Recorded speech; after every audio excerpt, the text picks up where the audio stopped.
The postsynaptic potentials that are caused by neurotransmitter chemicals can be either depolarizing, often but not always resulting in an excitatory postsynaptic potential, or EPSP, or hyperpolarizing, resulting in an inhibitory postsynaptic potential, or IPSP. Postsynaptic potentials generally move passively along the dendritic membrane, gradually becoming smaller as they spread. Therefore, the postsynaptic potentials from more distant synapses will decay more than PSPs from synapses closer to the integration zone at the axon hillock. The postsynaptic potentials produced at most synapses are usually well below the threshold for generating postsynaptic action potentials. How then can synapses transmit information if their postsynaptic potentials are subthreshold?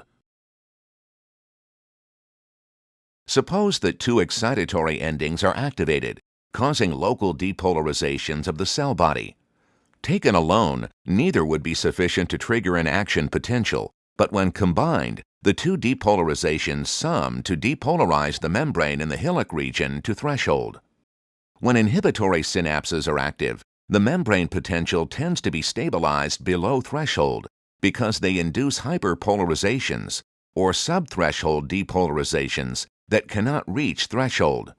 These postsynaptic effects also spread passively, dissipating as they travel. Because some potentials excite and others inhibit the hillock, these effects partially cancel out each other. Thus, the net effect is the difference between the two. The neuron subtracts the IPSPs from the EPSPs. Postsynaptic effects that are not absolutely simultaneous can also be summed because the postsynaptic potentials last a few milliseconds before fading away.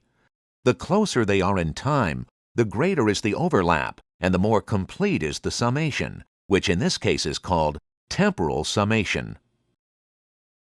The summation of potentials originating from different physical locations across the cell body is called spatial summation.